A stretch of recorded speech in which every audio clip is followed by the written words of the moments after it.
لبيك اللهم لبيك لبيك لا شريك لك لبيك إن الحمد والنعمة যাক আমি যে বিষয় বলছিলাম, আল্লাহ নবী কত কষ্ট করেছেন ইসলামের জন্য। এ না জওয়ান তুমিরা বাপেরা, ইসলাম আমাদের কাছে নবী আমার ছেড়ে দিয়ে গেছে, এটাকে রক্ষা করা তোমার আমার দায়িত্ব। কে কোথায় ইসলামের বিরুদ্ধে বললো তার বিরুদ্ধে লড়াই করবো, আন্দোলন করবো, এটা যেমন দায়িত্ব রয়েছে, তার থেকে আগের দায়িত্ব হলো নিজেকে ইসলামের রঙে রঙিন করুন। তুমি আমি সবাই যদি ইসলামের আদর্শ মেনে চলে, আমার বিশ্বাস যারা ইসলামের বিরোধী করছে, যারা মসজিদের বিরোধী করে, যারা মাদ্রাসার বিরোধী করে, যারা বিভিন্ন সময় মসজিদের সামনে যে ঘুরঘুরি করে, আমার বিশ্বাস তুমি আমি যদি ইসলামের আদর্শে আদর্শিত হই, রাসূলুল্লাহ সুন্নাহয় জীবন করি, দলে দলে দলে দলে তারা ইমানে নূরের কলেমা পড়ে আমাদেরই ভাই হয়ে যাবে। আরো জোরে বলুন সুবহান। কি হবে না হবে না? আমরা তো নামে তালপুকুর ঘটি ডোবে না, নামে মুসলমান, এজন্যই তো সমস্যা। আল্লাহ নবী নবীর আদর্শ জীবন করুন। আল্লাহ নবীকে এমন সময় জালিমরা এক লড়াইয়ের ময়দানে আল্লাহ নবীর বিরুদ্ধে লড়াই করতে এসেছে, এমন সময় দেখা যায় যেদিকে কুয়াগুলো রয়েছে এইদিকে আমার রাসূলুল্লাহ রয়েছে। তাই জালিমদের দিকে পানি না থাকার দরুন মরুভূমির এলাকা, প্রচন্ড পিপাসিত এলাকা, পানির জন্য তারা কষ্ট পেতে লেগেছে। তারা দুজনকে আমার রাসূলুল্লাহ দরবারে পাঠাচ্ছে, আমার রাসূলুল্লাহ তাবুর কাছে পাঠাতে লেগেছে। যাও মুহাম্মদ রাসূলকে যে বলো আমরা বিরোধী পক্ষ থেকে লোক এসেছি, বিরোধী পক্ষের নায়েবেরা, পৃথিবীর পক্ষের লিডারেরা আমাদেরকে পাঠিয়েছে, পানির জন্য আমাদের বড় কষ্ট হচ্ছে, আমাদেরকে পানি দেন। ওই দুজন বলতে লেগেছে আমাদের সরদারেরা, মুহাম্মদ রাসূল যদি জেনে যায় আমাদের কাছে পানি নাই, তারা তো আমাদেরকে পানি দেওয়া ছেড়ে দিয়ে তারা কুয়াকে পাহারা দিতে লাগবে, যাতে করে পিপাসাতে আমরা আরো কমজোর হয়ে যায়। তখন ওই জালিম সরদারেরা বলেছিল না না না, 40 বছর ধরে মুহাম্মদ রাসূলকে দেখতেছি কোন দিনের জন্য মানুষের কষ্ট থেকে সহ্য করতে পারে না। আমাদের তাজরবা, আমাদের অভিজ্ঞতা বলছে তোমরা যদি মুহাম্মদ রাসূলের কাছে যে পানি চাও, হ্যাঁ যতই জানের দুশমন হই না কেন, মুহাম্মদ রাসূল শোনার সাথে সাথে পানি দিয়ে দেবে। আরো জোরে বলুন সুবহান।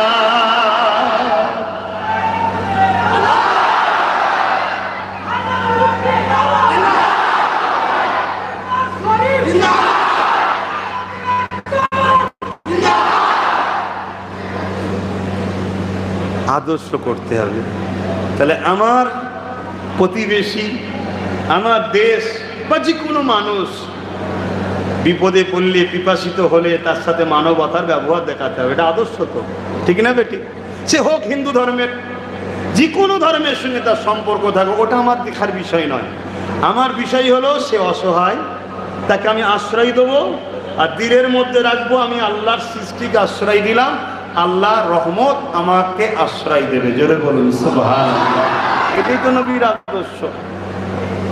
যে দুজনকে পাঠিয়েছে তারা তো বড় ভয়ে ভয়ে আসছে, যুদ্ধের ময়দানে তো ভাই, যুদ্ধের ময়দানে, কথা বুঝছেন না? এখন তো রাগ হলে অনেকে পানি ছেড়ে দিয়ে ডুবিয়ে দিবার প্ল্যান করছে আবার। তো যুদ্ধের ময়দান, এই যুদ্ধের ময়দানে কি করা যাবে?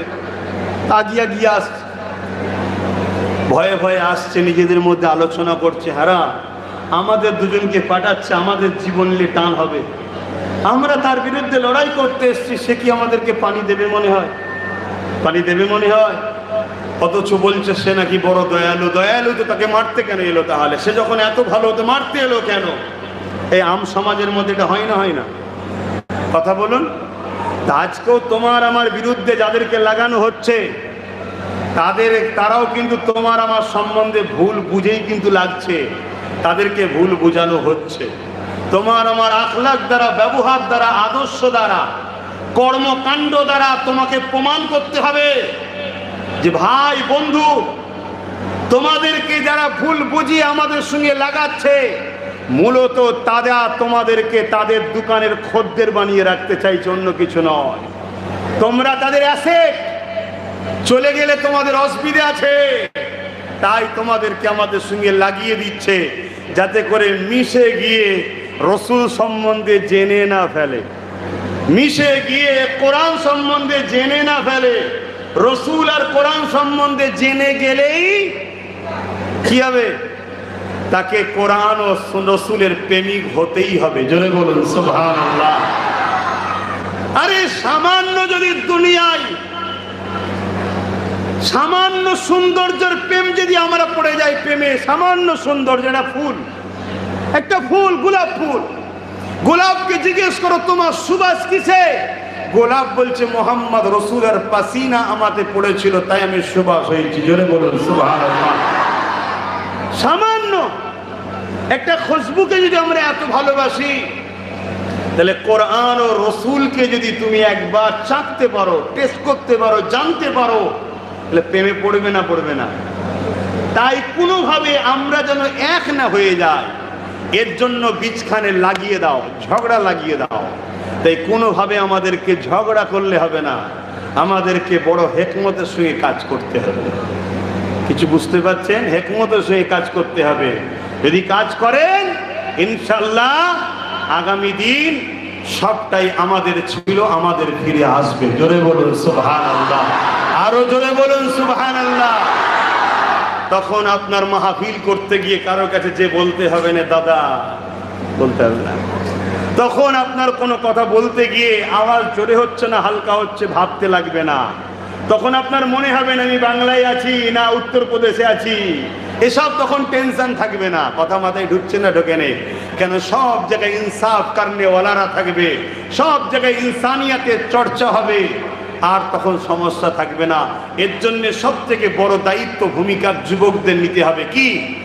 নিজেকে রসুলের আদর্শে, কোরআনের আদর্শে, কোরআনের দেখানো রাস্তাতে নিজেকে প্রথম পরিচালিত করতে হবে। এটা প্রথম কাজ।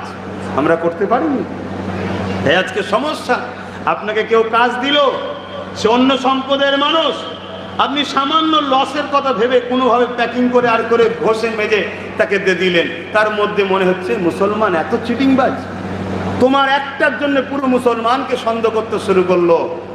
কিন্তু তোমার তো বলা উচিত ছিল, দাদা এই কাজটা একটু ডিস্টার্ব হয়ে গেছে, চালিয়ে লিয়া যাবে না, আমাকে আর একবার সুযোগ দেবেন, আমি করে দেবো।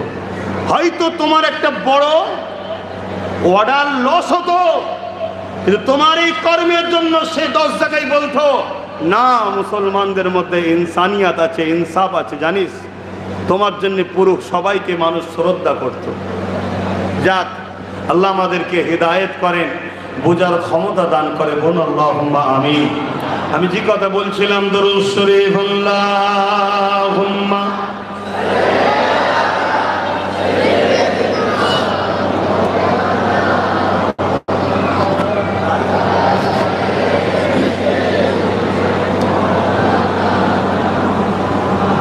फलक पर चाँद जैसा है नबी का नाम ऐसा है,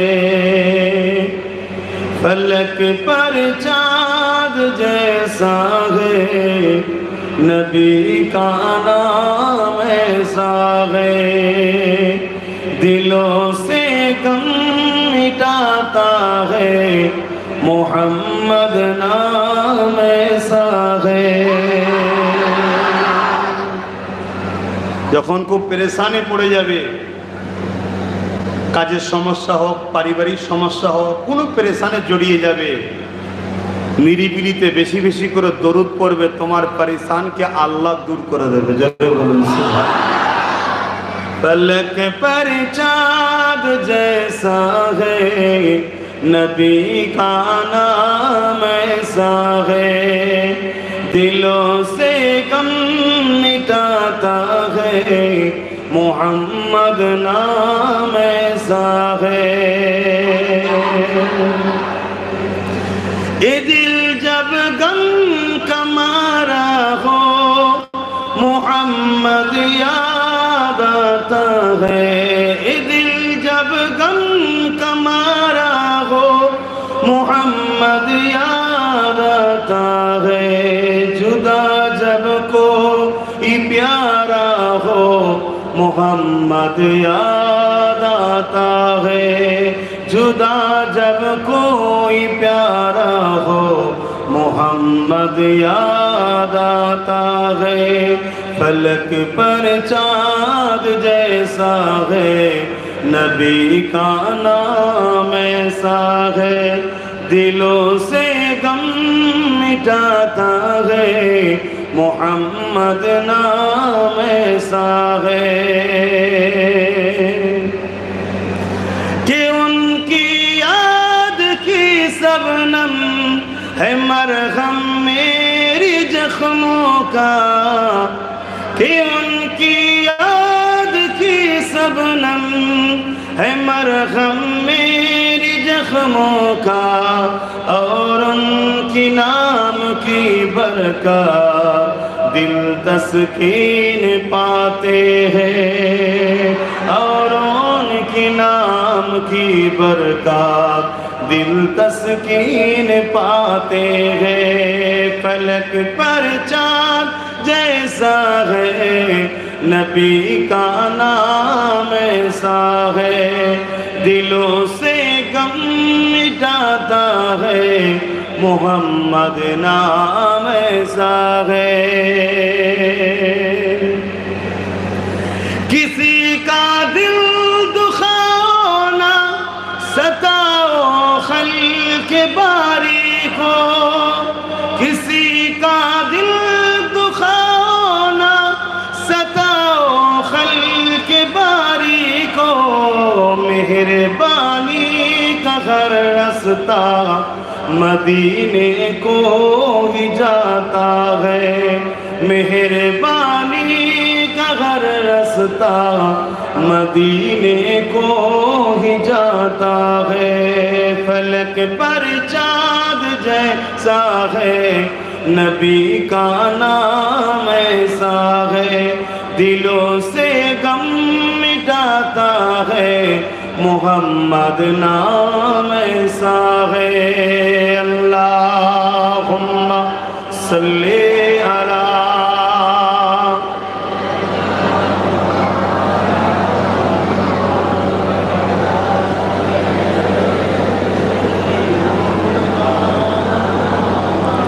আমার আব্বা জানেরা, বাপেরা, ভাইরা, আমার আম্মারা, বোনেরা ঘর বাড়ি ছেড়ে দিয়ে, প্রতিবেশী ছেড়ে দিয়ে বড় কষ্ট করে কাজের জন্য এসেছেন। আল্লাহ আপনাদের সবার রুচিতে বরকত দেন, বলুন আল্লাহুম্মা আমিন। সবার সংসারের অভাব অনটন দুঃখ কষ্ট যা আছে মিটিয়ে দিয়ে আল্লাহ স্বচ্ছ জিন্দেগি সংসারের অভাবকে আল্লাহ দূর করে দেন, বলুন আল্লাহুম্মা আমিন। কত কষ্ট করে পড়ে আছেন, মনে রাখবেন এই দুনিয়া পরীক্ষা, যত কষ্টই হোক হালালের দিকে থাকবেন, হালাল ইনকাম করবেন, হালাল খাবেন, হালালটা নেবেন, কাউকে ঠকাবেন না। তো যাক, আজকের যে বিষয় আমার রসুলের সিরাত নিয়ে আলোচনা। আল্লাহ নবী, নূর নবী, দয়ান নবী, এমনও দিন গেছে হিজরত করতে হয়েছে। আল্লাহ নবী হজরত আলী হুজুরকে মনে পড়ছে তো নাকি? একটু বলবো না? কষ্ট হচ্ছে, দোয়া করে দেবো। আমি সবাইকে জিজ্ঞেস করছি, দোয়া করবো না একটু বলবো? কেন এটা শহর, এটা গ্রাম নয়, গাঁও নয় যে সারা রাত ধরে চালাবেন। আমাদের পশ্চিমবাংলায়, কলকাতায় রাত 12টার উপরে মাহফিল হয় না। কথা বুঝে আসছে? কেন শহরের নিয়ম, মানুষ অফিস আদালত আছে, সেগুলোকেও মেনটেন করতে হয়। এটা কোনো অন্যায় নয়, এটা ঠিকই জিনিস। কথা বুঝে আসছে? হ্যাঁ, গ্রামগঞ্জের ব্যাপার হলে সেটা আলাদা কথা, সেই জায়গাটাকেও খেয়াল রাখতে হবে। তো হযরত আলী রাদিয়াল্লাহু তাআলা আনহু হুজুরকে একটার পর একটা রাসূল বুঝিয়ে দিচ্ছে, এই আমানতটা অমুকের, এই আমানতটা অমুকের, এই আমানতটা অমুকের, এভাবে বোঝাচ্ছে। আর যাদের ধন দৌলত রাসূলুল্লাহর কাছে রেখেছিল, তারাই কিন্তু অস্ত্র তরোয়াল নিয়ে রাসূলুল্লাহর ঘর ঘিরেছে, আমার নবীকে শহীদ করবে। কথা বুঝতে পারছেন? অত তারাই রাসূলকে আবার মাল রাখতো। হযরত আলী রাদিয়াল্লাহু তাআলা আনহু হুজুরকে বুঝিয়ে দিয়ে আল্লাহ নবী রওনা দিচ্ছেন। কথা বুঝে আসছে? এক মুঠো মাটি নিলেন, অমা রমাইতা ইয রামাইতা ওয়ালাকিন্নাল্লাহ রামা বলে মাটিতে ফু দিলেন, জালিমদের দিকে থ্রো করলেন, ছুড়লেন, সব বালি পড়ল চোখে। আল্লাহ নবী রওনা দিলেন, তারা দেখতে পেল না। জোরে বলুন সুবহানাল্লাহ। কিন্তু এখানে একটা শিকার বিষয় আছে। আমার নবী যখন মদিনা ইয়াসরিবে চলে গেলেন, আল্লাহ নবীকে আমার আল্লাহ পাক জিজ্ঞেস করেছিলেন, হাবিব ওই দিনে আপনাকে তো জালিমরা ঘর ঘিরে ফেলেছিল, আপনি আসলেন কি করে? আমার রসুল বললেন, আল্লাহ আমি বালি নিলাম, তাদের দিকে ছুড়লাম, তাদের চোখে পড়লো, আমি চলে আসলাম। আল্লাহ পাক আমার নবীকে বলছেন, জালিমরা তো তোমার ঘরের চতুর্দিকে ঘিরে ছিল, তুমি কি চতুর্দিকে বালি ছুঁড়েছো?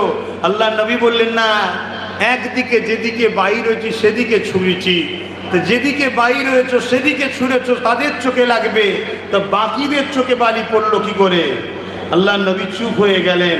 আমার আল্লাহ বলছেন, হাবিব ওই দিনের বালিটা আপনি ছুঁড়েননি, আমি আল্লাহ ছুঁড়েছিলাম। জোরে বলুন সুবহানাল্লাহ। এখানে অবশ্যই রসুল ছুঁড়েছেন, আল্লাহ বলছেন আমি ছুঁড়েছি, অর্থাৎ রসুলের ছোড়ার গুরুত্বকে আল্লাহ বাড়াচ্ছে, তাই বলছে ওই দিনে আমি ছুঁড়েছি। যেমন ঘরটা কাবা ইব্রাহিম নবী বানিয়েছে, সম্মান বাড়াবার জন্য আল্লাহ বলছেন আমার ঘর, আল্লাহ মোটেই ওখানে থাকে না। কথা বুঝে আসছে? কিন্তু ঘরের মর্যাদা বাড়াবার জন্য রসুলের ছোড়ার গুরুত্বটাকে আল্লাহ বাড়াচ্ছে। নবীর ছোড়াটা আল্লাহ বলছে আমারই ছোড়া, আপনি ছুঁড়েছেন, ওই দিনের বালিটা সবার চোখে পৌঁছে আমি দিয়েছি। জোরে বলুন সুবহানাল্লাহ। আমার নবীর মাকাম কত, সেই নবীকে মডেল হিসাবে বানান, সেই নবীকে ফলো করুন, নামাজে রসুলকে ফলো করুন, রোজাতে রসুলকে ফলো করুন। আজ আমাদের মধ্যে হাজারো ডিভাইড তৈরি হচ্ছে। কেন? আমরা পীরকে ফলো করি, মুর্শিদকে ফলো করি, শেখকে ফলো করি, আলেমকে ফলো করি, রসুলকে ভুলে গিয়ে। আরে পীরকে মানুন, মুর্শিদকে মানুন, আলেমকে মানুন, শেখকে মানুন, আমিরকে মানুন, তার মুখ থেকে যদি রসুলুল্লাহর কথা বেরোয় ওটা মানুন। আমরা কোনো মুর্শিদকে দেখে রসুল মানি না। মুর্শিদ রসুলের গোলামি করলে, নবীর পক্ষে টানলে, তবে সেই মুর্শিদকে সম্মান করি। কেন? মুর্শিদ আমাদের কাছে মডেল নয়, আল্লাহ মডেল বানিয়েছে। লাকাদ কানা লাকুম ফি রাসূলিল্লাহি উসওয়াতুন হাসানা। নবী হলেন আমাদের জন্য মডেল। জোরে বলুন সুবহানাল্লাহ। আল্লাহ কোরআনে যখন বললেন আকিমুস সালাত, সাহাবারা জিজ্ঞেস করলেন, হুজুর নামাজ কেমন করে আদায় করব, কায়েম করব? নবী বললেন, আসো আমি নবী যেভাবে নামাজ পড়ছি তোমরা সেভাবে পড়ো। জোরে বলুন সুবহানাল্লাহ। আচ্ছা, রুকুতে বেশি আল্লাহর প্রেম পাওয়া যায় না সিজদাতে? জোরে বলুন, সিজদায়। তার কেউ যদি এখন আল্লাহর প্রেমে রুকু পড়ে দেবো আগে সিজদা দিয়ে দিই, আল্লাহর প্রেমেই যদি দেয় হবে না? পরে রুকু দেবো আগে প্রেমে সিজদাতে দেবো, অসুবিধা আছে? হবে কি না? কেন হবে না? কেন? আমার রসুল আগে রুকু দিয়েছে, পরে সিজদা দিয়েছে। তো রসুল হলেন মডেল, তা সেই রসুলকে ফলো করেন। ভাই সব বরবাদ হয়ে যাবে, সব বেকার হয়ে যাবে। জিন্দগিতে একটা জায়গায় আমরা আজকে এক মুঠো হই, কি কার কি স্কুল, কার কি শায়েখ, কার কি হযরত, কে কোন সিলসিলা, কে কোন দল, সব যার যার কাছে থাক, কিন্তু একটা জায়গায় আমরা এক হই। ওই সবুজ গম্বুজওয়ালা মুহাম্মদ রসুল আমাদের সবার লিডার, সবার নেতা, সবার রসুল। রসুলকে আমরা মডেল বানাই। জোরে বলুন সুবহানাল্লাহ। সবাই আমরা রসুলকে আমরা সামনে রাখি। নবীর পক্ষে যারা ডাকবে তাদের সাথে আমরা থাকবো। যাদের কাছে গেলে রসুলের সঙ্গে জুড়া যায় তাদের সঙ্গে সম্পর্ক রাখুন। আর মনে রাখবেন, রসুলের সঙ্গে যারা জুড়তে চায় তাদেরকে বন্দিও করা হয়। কথা বুঝে আসছে? নিশ্চয়ই আপনারা জানেন কি জানেন না, আমার খানদানি একটা ভাইকে বন্দি করে রেখেছে। আপনারা জানেন কি? আমার খানদানের সিদ্দিক আকবরের বংশের আওলাদও তিনি। আল্লাহ তেনাকে জামিন আজাদ করে দিই, বলুন আল্লাহুম্মা আমিন। অতএব জুলুম না বাড়লে তো আযাবও আসে না। রসুলের সঙ্গে যারা জুড়তে চায় তাদের উপরে জুলুম আসে, কিন্তু এর জন্য ঘাবড়াবার কিছু নাই। কারণ আল্লাহ পাক আমাদের ঘরে এটাই তো ডিউটি দিয়েছে। আমরা তো মানুষকে ধরে ধরে রাসূলুল্লাহর কদমে নিয়ে আসবো, নবী পাক তাদেরকে জান্নাতে যাবার উপযুক্ত বানাবে, নবী পাক তাদেরকে আল্লাহর দিদারের উপযুক্ত বানাবে। এ যুবকেরা, তরুণেরা, এ নবী পাকের প্রেমিকেরা, হযরত আবু বকর সিদ্দিক আমার নবী পাকের কদমে আসলো। নবী পাক আবু বকর সিদ্দিককে আল্লাহ পাকের পেয়ারা বানিয়ে দিল। হযরত ওমর ফারুক আমার রাসূলুল্লাহর কদমে আসলো। কিন্তু মনে রাখবেন, ওমর ফারুক একদিন বলেছিল 40 জন হয়ে গেছে, আর 39 জন হতে দেব না। এইভাবে তরোয়াল নিয়ে যখন রওনা দিয়েছিল, আমার আল্লাহ বলেছিল, ওমর জলদি করে যা, আমি আল্লাহ তোকে 40 বানিয়ে দেবো।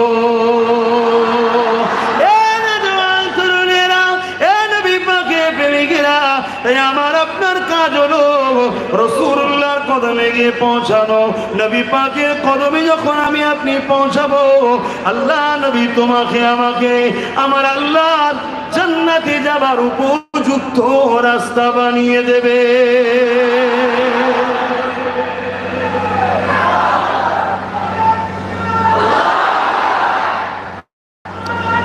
আল্লাহ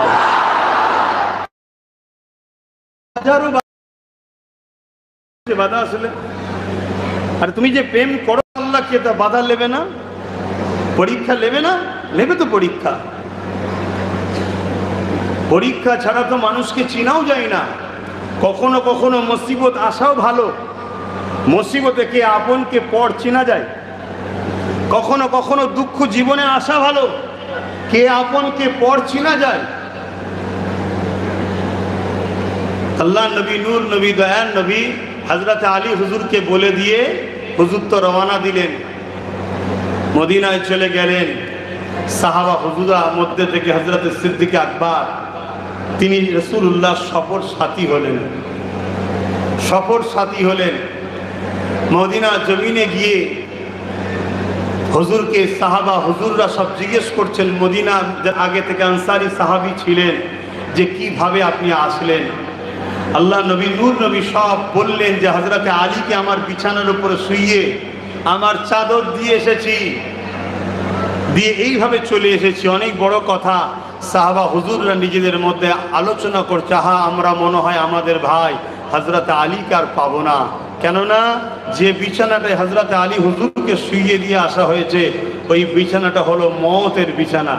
ওই বিছানায় যে শুয়ে আছে, তেনাকে কতল করা বা শহীদ করার জন্য জালিমরা ঘিরে আছে।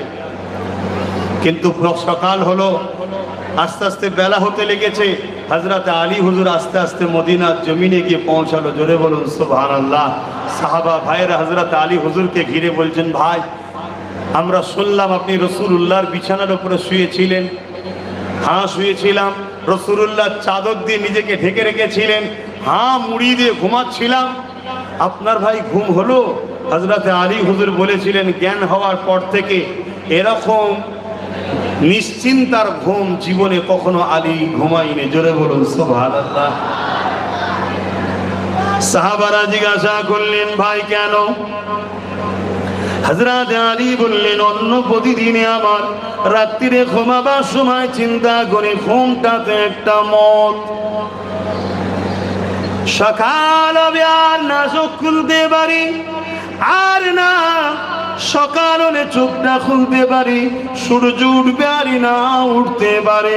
কিন্তু গত রাত্রিরে আমি নিশ্চিন্তা কেন ঘুমিয়েছি?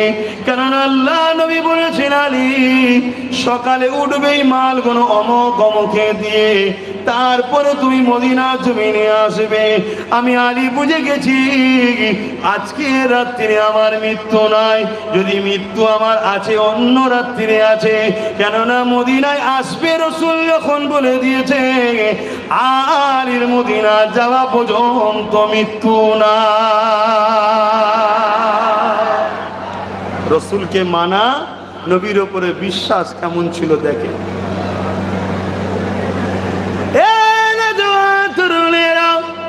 আল্লাহ নবী, নূর নবী, দয়ার নবী, ইনসাফ ইনসানিয়াত মানুষকে এক আল্লাহর রাস্তা দেখাবার জন্যে, ন্যায় সত্য প্রতিষ্ঠিত করার জন্যে, পৃথিবীর বুকে অন্যায় অত্যাচার জুলুমকে মিটাবার জন্যে আল্লাহ নবী কতটা কষ্ট করেছে। কেননা নবী পাকের সিরাতুন নবীর মাহফিল করেছে। আমার নবী পাকের জীবনে এমনও দিন গেছে, আল্লাহ নবী নবী দয়াল নবী পেটে তিন দিন ধরে পাথর পেতে কাটিয়েছে। তথাপিও নবী আমার কোনদিন আল্লাহ পাকের কাছে দোয়া চাইনি, আল্লাহ আমাকে খোদার তো লেগেছে খানা দেন। নবী আমার যখনই দোয়া চেয়েছে, আল্লাহ আমার উম্মত উম্মতিদেরকে ইবাদত করে, আমার উম্মত উম্মতিদের কি হবে উপায়। নবী আমার তোমার আমার জন্য সারা জীবনটা কেঁদেছে, দুনিয়াবি জিন্দেগি কেঁদেছে।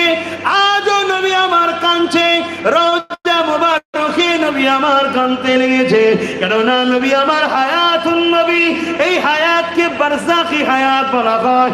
আহলে সুন্নাত ওয়াল জামাতের আকীদা এটা।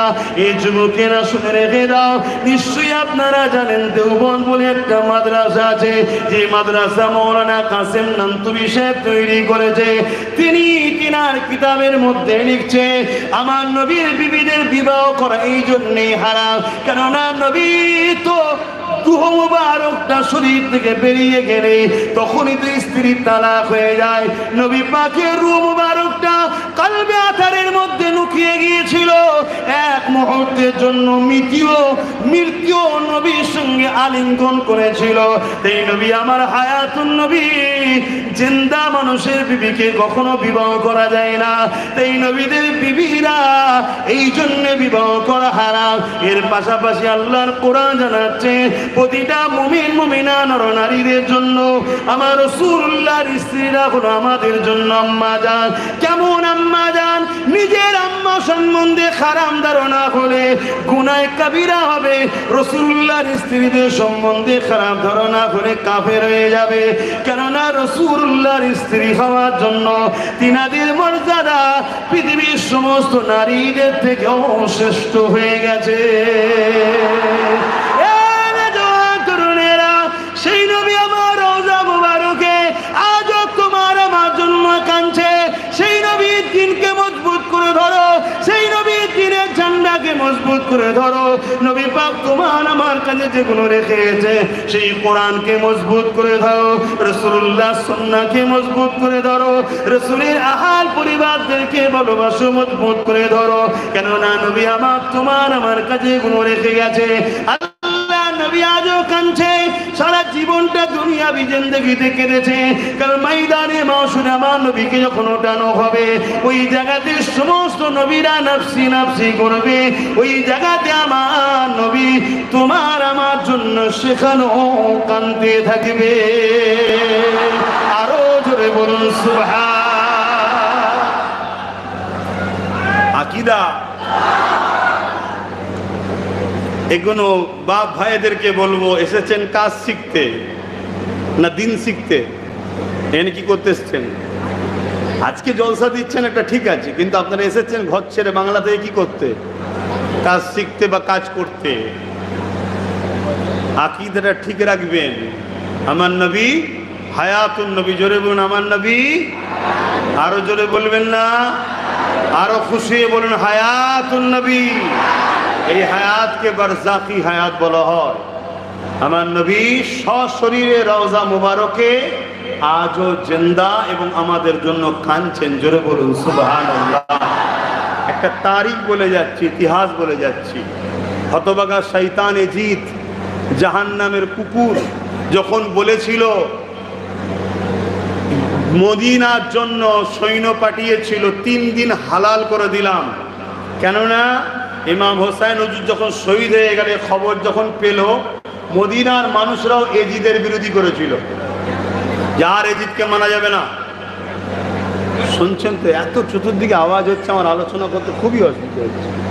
আবার এইটাও গো গো করে একটা আওয়াজ হচ্ছে। কিছু করার নেই, ওর প্রয়োজন আছে, নাই তারও অসুবিধা হবে। দেখুন এটা আওয়াজ হচ্ছে না চতুর্দিকে? শুনছেন আপনারা? এই 3 দিন মদিনার বুকে এজিদ বাহিনীরা এত অত্যাচার করেছিল, 360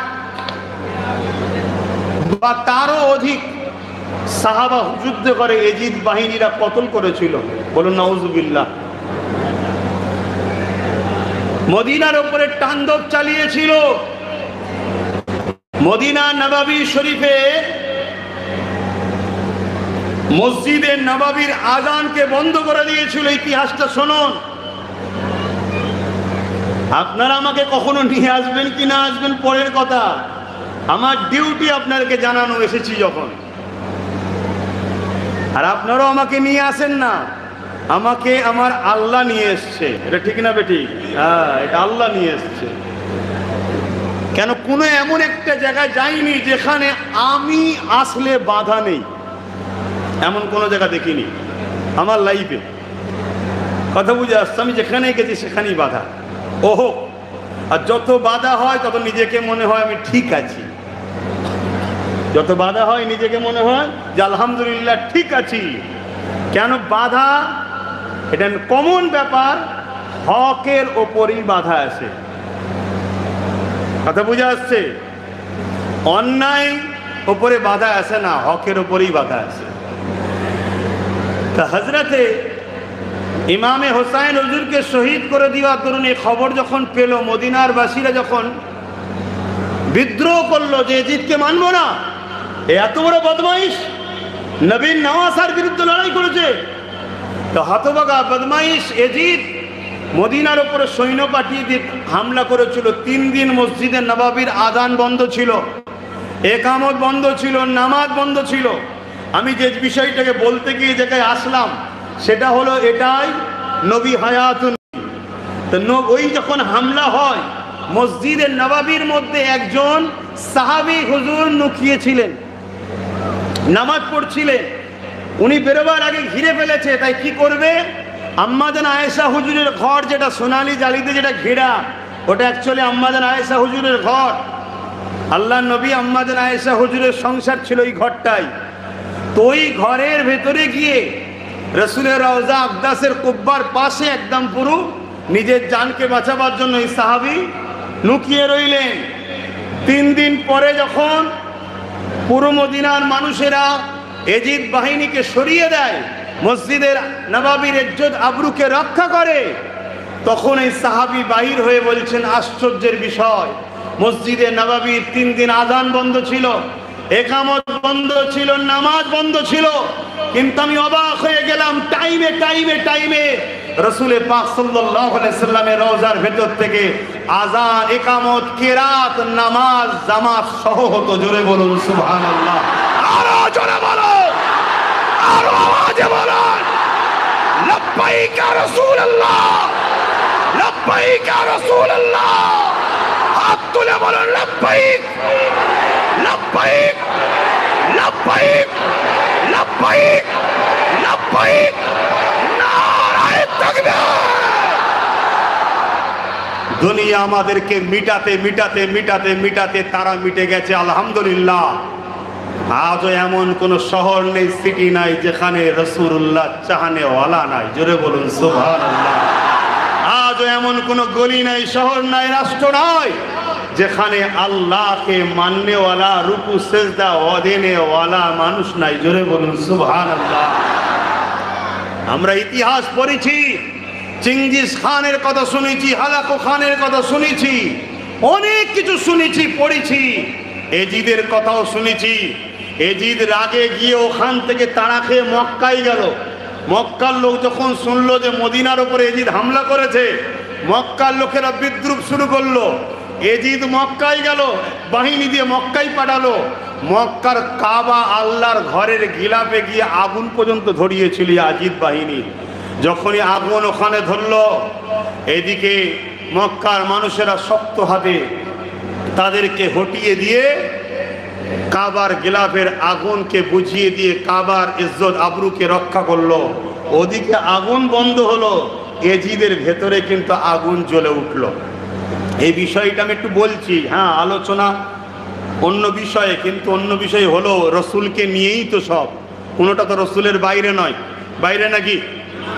এই ইমাম হোসাইন তো রসুল্লাহকে নিয়েই তো, রসুল্লাহ তো ইমাম হোসাইন হুজুরের বিষয়ে বলেছে, যারা হাসান হোসাইনকে ভালোবাসে তারা আমি রসুল আমাকে ভালোবাসলো। জোরে বলুন সুবহানাল্লাহ। তাই আজকে মুহররম আলোচনার বিষয় নয়, তারপরে একটু টাচ করে দিচ্ছি। এই এজিদের কিভাবে মরণ হয়েছে এটা কিন্তু উলামা বা আমাদের সমাজের মানুষকে কিন্তু শোনানো অতটা হয় না, এটা কিন্তু বেশি করে শোনানো দরকার। তবে আমাদের ছেলেদের ইমানের জজবা আরো বাড়বে যে শয়তান ছাড় পাই, আল্লাহ ছাড় দেয়, ছেড়ে কিন্তু দেয়নি। এজিদকে আল্লাহ ছাড় দিয়েছিল, ছেড়ে দেয়নি। ওই আগুন এত জ্বলতে শুরু হলো ভেতরে, কি আগুন? পানির পিপাসা লাগছে আর পানি খেলেই জ্বলছে, এমন পিপাসা লাগছে পানি ছাড়া থাকতে পারছে না। যেই পানি খাচ্ছে অমনি ভেতরে আগুন যেমন দিলে জলে ওরকম এজিদের জ্বলছে। এই অবস্থায় পানি ছাড়া থাকতে পারছে না, আর পানি খেলে জ্বলন বাড়ছে তো কমছে না। সবাই বলতে লাগলো, বদমাইশ, মালাউন, বেঈমান এজিদ, তুই নবীন নওয়াজ আলী আসগারকে পানি পান করতে দিসনি। আজকে দেখ পানি তো সামনে আছে, নিচ্ছিস, জ্বলনের ছোট বন্ধ করে দিচ্ছিস। খোদা ছাড় দেয়, ছেড়ে দেয়নি। এইভাবে জ্বলন শুরু হয়েছে, চিৎকার চেঁচামেচি করে, এবং সে একটা বাঁদর পুষত। কি পুষত এটা বলবেন না? আরে ইতিহাস বলছি, এখন কেউ বাঁদরলে ঘুরলে তোমরা যে টেনশন খাও, আমার কিছু করার নেই। বাঁদর পুষত, সেই বাঁদরটা সে পালিয়ে গেছে জঙ্গলে, ওকে ছেড়ে দিয়ে চলে গেছে। সেও মনের দুঃখ পালিয়েছে, তোর সাথে থাকবো না, তুই নবীর বংশধরের বিরোধী করেছিস, থাকবো না। তা চলে গেছে। সৈন্যরা বলল, এক কাজ করুন, আপনি চলুন সেই বাঁদরটাকে খুঁজতে যায়, যাতে করে একে শহর থেকে বার করা যায়। লোক চাইছে, এজিদের চিৎকার চেঁচামেচি পাগলামিতে লোক ঘুমোতে পারে না, তাই চাইছে কে কোনোভাবে পার করে দিয়ে যায়, জঙ্গলের দিকে চলে যায়। এজিদ ভাবলো, তাহলে চলো ঘোড়ার পিঠে উঠে, আমি শুধু মরণ পর্যন্ত বলবো, তারপরে আরো অনেক কিছু ঘটনা তার সাথীদের কি হয়েছিল এগুলো তো আমাদের যুবকদের শোনানো হয় না। কথা বুঝা যাচ্ছে? আরে হোসাইন হুজুর শহীদ হয়েছে, হোসাইন হুজুর শহীদ হয়ে আজও আমাদের মধ্যে জিন্দা আছে। জোরে বলুন সুবহানাল্লাহ। কি হোসাইন হুজুর জিন্দা আছে না? নাই, সেদিনও জিন্দা, আজও জিন্দা, কিয়ামত পর্যন্ত জিন্দা, এবং জান্নাত হোসাইন হুজুর সরদার। জোরে বলুন সুবহানাল্লাহ। কাদের সরদার? জোরে বলুন, জোরে বলুন। আচ্ছা, একটা রাষ্ট্রের প্রেসিডেন্টের পাওয়ার আছে না নাই? রাষ্ট্রের প্রেসিডেন্ট যাকে খুশি রাখতে পারে, বারকও দিতে পারে, ঠিক না বেঠিক?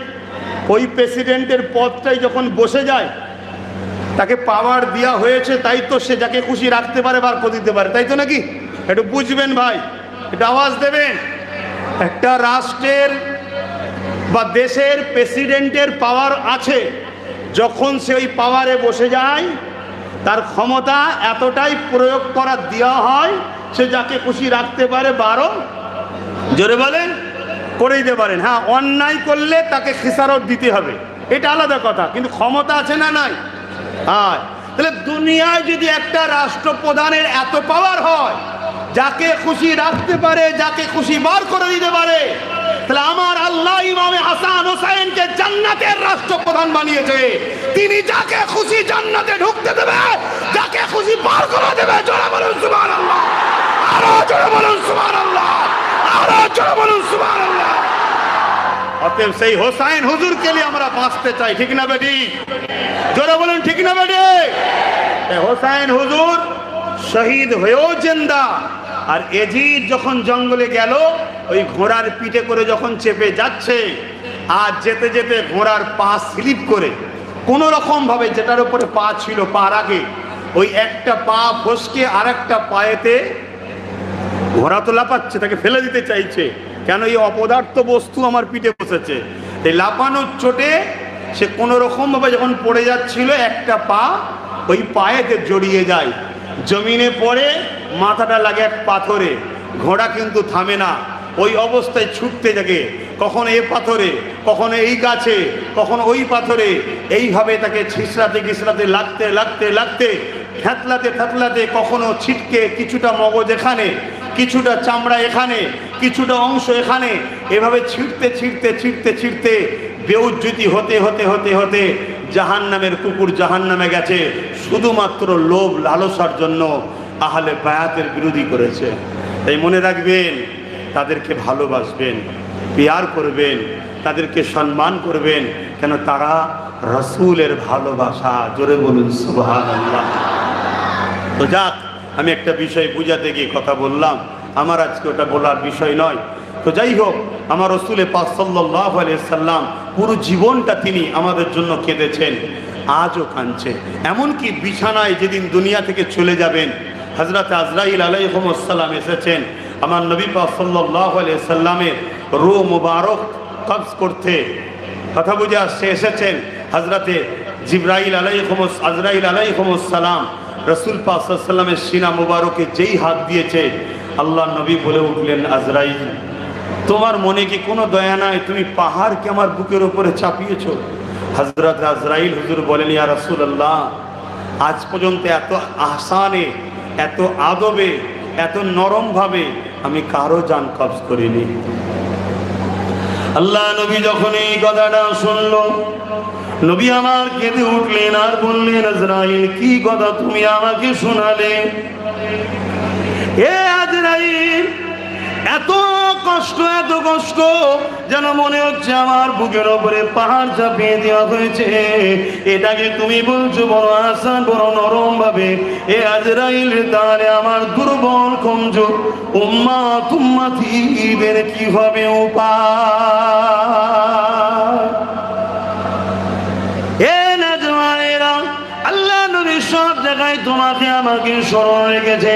দুনিয়া জমিন থেকে যখন চলে যাবে, আখিরাতের রাস্তায় রওনা দেবে, ওই সময় তো নবী তোমার আমার স্মরণ রেখে দিয়েছে। আল্লাহ নবী বললেন, আজরাইল রে, আমি রাসূলুল্লাহ সিনাকে বড় মজবুত করে ধরলাম। তুমি আমার উম্মতিদের কষ্টটা আমি রাসূলুল্লাহ আমার সিনার উপর উঠিয়ে নাও। আমার উম্মতিদের জান কবজের কষ্টটা আমার সিনার উপর উঠিয়ে নাও। ও হযরতে জিবরাইল, আমি সিনাকে মজবুত করে ধরলাম। আল্লাহ নবীর উম্মতের এই প্রেম ভালোবাসা দেখে হযরতে আজরাইল বলেছিলেন, ইয়া রাসূলুল্লাহ, হাবিবাল্লাহ, আমি আপনার প্রেম ভালোবাসা দিয়ে ফিদা হয়ে গিয়ে বলি যে উম্মতকে আপনি এত ভালোবাসে কেন? আমি আপনাকে বড় ভালোবাসি। আমি আপনার খাতিরে কথা দিলাম, আপনার যে উম্মতিরা আপনাকে প্যার করবে, মহব্বত করবে, শুধু মুখ থেকে নয়, দিল থেকে আমি তাদের জানটা এইভাবে কবজ করব।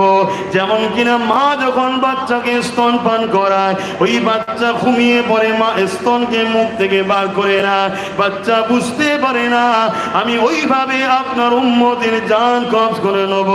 আপনার আশিক উম্মতিদের জান কবজ করে নেব। আপনার উম্মতি ওই কষ্টটুকু বুঝতে পারবে না।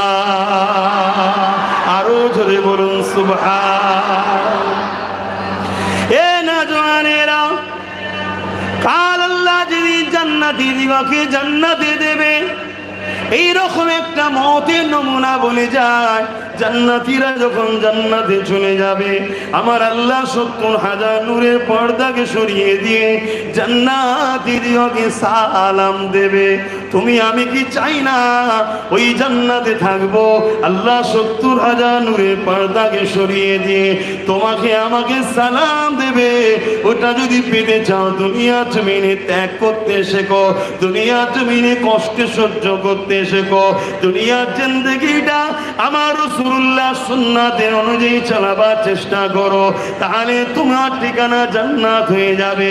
আল্লাহ নবী নবী বলে, ওই সালাম দিবার পরে আল্লাহ বলবে, আমার বান্দা বান্দিরা, দুনিয়া জমিনে তোমরা আমার জন্য কষ্ট করেছিলে, তোমাদের ঘরে যে আমি ওয়াদা করেছিলাম, এই ওয়াদা কি পূরণ হয়ে গেছে বলো? তারা বলতে লাগবে, আল্লাহ, আপনার জান্নাত এত সুন্দর যদি জানতে পারতাম, যতটুকু যা দুনিয়ায় চেয়েছিলাম ওটাও নিতাম না, সবটাই বেশি বেশি করে আরো জান্নাতে নিয়ে নিতাম।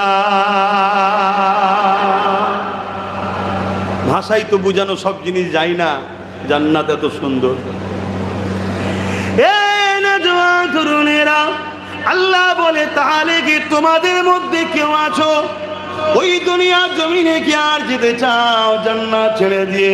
ওই সময় একদল যুবকরা, লাব্বাইকা ইয়া আল্লাহ, আমরা যেতে চাই দুনিয়ার জমিনে, আল্লাহ বলবে বান্দারে দুনিয়ায় কি এমন নিয়ামত আছে, কি এমন মজা আছে যেটা আমার জান্নাতের থেকেও বেশি তোমরা মজা পেয়েছো। আমার জান্নাতে ওটা নাই, তার থেকেও বেশি মজা তোমরা দুনিয়ায় পেয়েছো। ওই মজাতে তোমরা দুনিয়াতে যেতে লেগেছো। এ যুবক শোনো শোনো শোনো, তোমরাই পারবে এই সমাজের অন্যায়কে পরিবর্তন করতে, তোমরাই পারবে এই সমাজের বেইনসাফকে মেটাতে, তোমরাই পারবে এই সমাজের গরিবদের চোখের পানি মুছতে, তোমরাই পারবে অশান্ত পৃথিবীকে শান্ত করতে। কেননা তোমরা যদি আমার রাসূলের আলোয় আলোকিত হতে পারো। তাই বলে দিয়ে যায় তখন ওই যুবক কোনো বলতে লাগবে আল্লাহ পাক আপনার জান্নাত বড় সুন্দর, আপনার জান্নাতে কোনো অভাব নাই, তবে দুনিয়ার জমিনে একটা শান্তি আমরা পেয়েছি। ওই শান্তিটা আপনার জান্নাতের কাছে, ওই শান্তির তুলনায় আপনার জান্নাত কিছু নয়। আল্লাহ বলবে কি এমন শান্তি বান্দা? ওই সময় তারা বলতে লাগবেন আল্লাহ দুনিয়ার জমিনে আপনার পক্ষে থাকার জন্য, আপনার পক্ষে কথা বলার জন্য, আপনার দিনকে অনুসরণ করার জন্য, আপনার দিনের জিন্দেগি কাটাবার জন্য, আপনার দিনের উপরে কায়েম থাকার জন্য দুনিয়ার জালিমরা যখন আমাদের উপরে জুলুম করত, তাদের ধারালো তরোয়ালে আমাদের গলা যখন কেটে যেত, তাদের বুলেটের গুলিতে আমাদের দিল যখন ছিদ্র হয়ে বেরিয়ে যেত, তাদের অত্যাচারে যখন আমরা মারা যেতাম, আমরা যখন আপনার প্রেম করার জন্য তারা আমাদেরকে মেরে দিত, আপনার প্রেমে যখন আমাদের জানটা বেরোতো, ওই জানটা বেরোবার সময় যে মজাটা পেয়েছি ওই মজা আপনার জান্নাতে না। আরো জোরে বলুন সুবহান। এই জিনিসটাকে আপনাদের ঘরে ভাষায় বোঝানো যাবে না, এটাকে ভাষায় বোঝানো যায় না। এটা শোনার পর ওই প্রেমে নিজেকে মাতোয়ারা করতে হবে। একটা যুবক যখন, একটা ব্যক্তি যখন মৃত্যুর কারণ আল্লাহর প্রেম হয়, সে তখন নিজেকে গর্ব করে আমি সেই খালেকের জন্য মৃত্যুবরণ করছি। জিনাত দিয়া দুটো পা, জিনাত দিয়া দুটো হাত, জিনারি দিয়া দুটো চোখ, যিনি মায়ের পেটে আমার 120 দিন পরে আমার রূহকে দিয়েছিল, আমার রূহটা বেরোচ্ছে আজকে সেই খালেকেরই জন্য, অন্য কারো জন্য নয়। আমার মৃত্যুটাই হলো সাকসেসফুল। জোরে বলুন সুবহানাল্লাহ, আরো জোরে বলুন সুবহানাল্লাহ। আর কেউ যদি দুনিয়ার জন্য মরণ গ্রহণ করে, ধন দৌলতের জন্য মরণ গ্রহণ করে, কেউ যদি লোভ লালসার জন্য মরে যায়, কেউ যদি নারী পাওয়ার জন্য মারা যায়, তাকে তো ধিক্কার, নিজেকে দিতে মন যাবে। হাইরে জিন্দেগি দিল খালেক আর মরলাম দুনিয়ার জন্য। তাই ওই যে প্রেমের মজা, সাকসেসফুল হয়ে মরা, ইন্তেকাল করা, তাই ওই জান্নাতীরা তখন বলবে আল্লাহ আপনি আমাদেরকে জান্নাতে দুনিয়ায় পাঠান, আমরা আবার আপনার প্রেমে নিজেকে কোরবান করতে চাই। জোরে বলুন সুবহানাল্লাহ। শুনছেন তো নাকি? শুনছেন তো নাকি? আর এই আলোচনা যখনই হয় অনেকের ভয় লাগে, এই আলোচনা করার কি দরকার, এই আলোচনা করার কি দরকার। আরে যে মৃত্যুটাকে তুচ্ছ মনে করে, সে দুনিয়া, ধন দৌলত, জমি জায়গা, লোভ লালসাটাকে আরো তুচ্ছ মনে করে। কেন? মানুষের কাছে সব থেকে প্রিয় হলো বেঁচে থাকা স্বপ্ন। সেটাকেও যদি আমরা আল্লাহর জন্য, রসুলের জন্য তুচ্ছ মনে করতে পারি, তাহলে লোভ লালসা, জমি জায়গা, ঘর বাড়ি, পদ, এটা আমাদের কাছে তো কিছুই নয়। তাই আমরা মূল গুড়াটাকে মানুষের হৃদয়ে ঢুকাতে চাই। আল্লাহর হয়ে যাও, রসুলের হয়ে যাও, তাহলে দেখবে সবকে আস্তে আস্তে অটোমেটিক হয়ে যাবে। অর্থাৎ যে গাছের মূল ঠিক থাকে, ওই গাছে দেখবেন পাতা যদিও ঝরে পড়ে, দুদিন পরে আবার গজাবে। ডাল যদি দুটো কম থাকে, দুদিন পরে ডাল আরো বাড়বে। যদি মূল না থাকে, ও ডালপালা দুদিন পরে যা আছে শুকিয়ে চুলোয় ঢুকে যাবে। এই মূল হলো ঈমান, আর ঈমান হলো আল্লাহ ও রসুলের সঙ্গে প্রেম, ভালোবাসার নাম। জোরে বলুন সুবহানাল্লাহ। আমাদের এই ভালোবাসার নদীতে, ভালোবাসার সাগরে বড় ভাটা পড়েছে। তাই আমরা দুনিয়ার সামান্য সামান্য ভয়ের কাছে, সামান্য সামান্য লোভের কাছে, সামান্য সামান্য চাহিদার কাছে আমরা নিজেদেরকে কন্ট্রোল করতে পারি না। আমরা মাথা নত করে বিক্রি হয়ে যাই বা চলে যাই। কেন? আমাদের কাছে প্রেমটা কম আছে। যদি আমাদের কাছে প্রেমের সাগর থাকতো, সাগরে যেমন সব কিছুকে ডুবিয়ে সাগরকে কিন্তু নাপাক করা যায় না। তাই দুনিয়ার লোভ